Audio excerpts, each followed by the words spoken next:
women of color have traditionally had a tougher time breaking into industries like construction and real estate.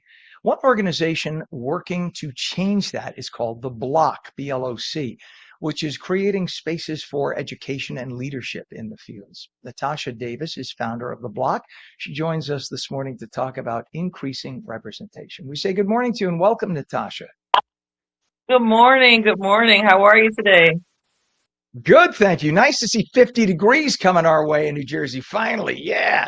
I'm like, Oh, can't wait till spring is birthday here. too.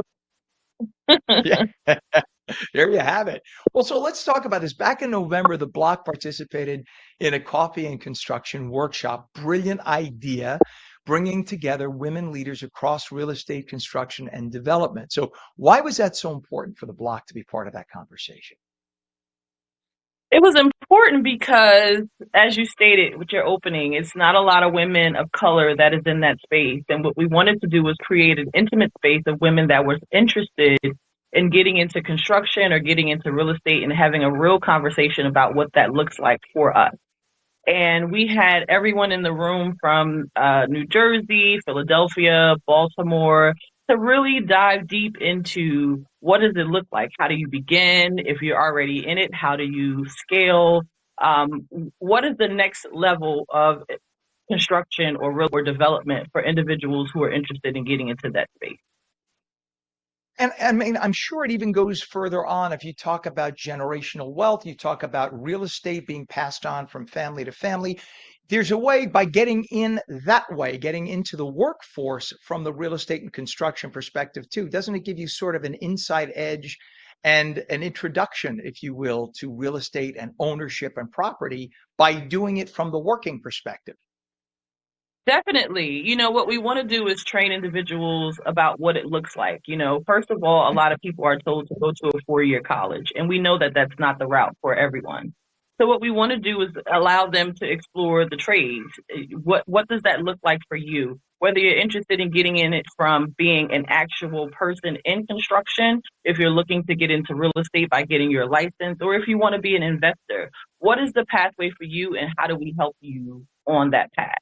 There's a generational wealth we know is a large conversation, and ultimately, a lot of us don't have access to generational wealth. But how do we create it and make sure that it's available and legacy is there for the next generation? Amen. Amen. And just hearing you talk about the fact that college is not for everybody.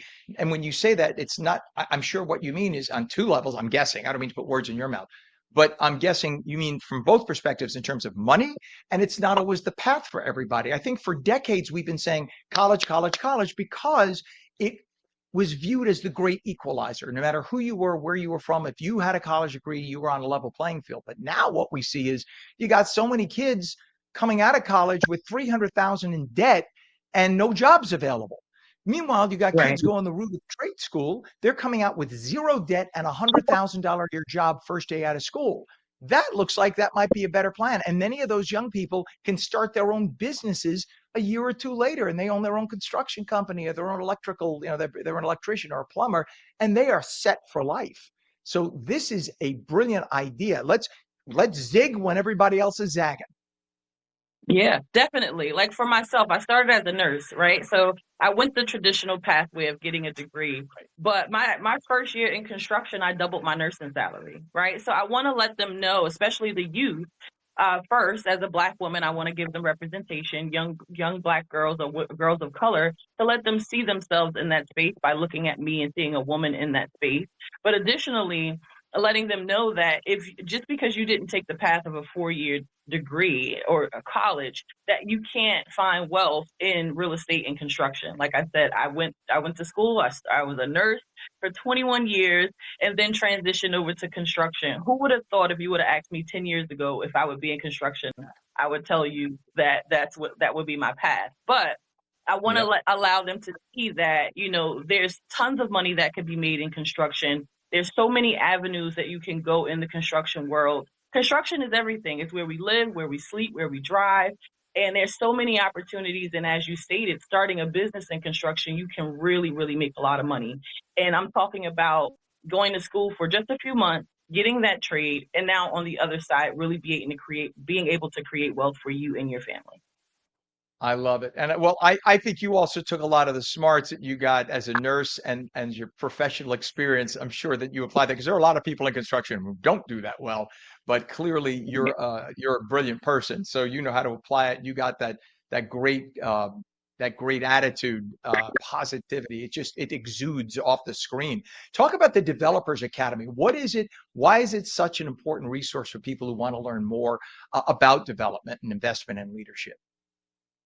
Because especially in New Jersey, we know that we have a lack of housing and especially affordable housing available. And what we want to do is teach individuals what development looks like. People a lot of times get construction and development mixed. And we want those who are interested in construction, whether you're interested in being a contractor or being in an actual trade, to have that pathway. But individuals who want to make a real impact in their community and build from the ground up, whether they're creating affordable housing, creating opportunities for seniors and veterans and community spaces. What does that look like to make more of an impact in your community versus coming in as an investor? You know, investors are coming in, they're buying it at a lower rate, selling it at market rate, and kind of boxing a lot of individuals out of those spaces. But when you come in as a developer and come in with a community benefit, we want to be able to teach individuals what that looked like and how to make impact on top of impact. You can be a developer as Nice. well as make change to the community. Nice. All right, Natasha, I wish we had 100,000 more of you in the state of New Jersey. We could use you. You're an amazing person. We got to have you back on. Natasha Davis, founder of The Block. Thank you for coming on this morning and Happy New Year to you. Thank you for having me. Happy New Year to you as well. Thank you.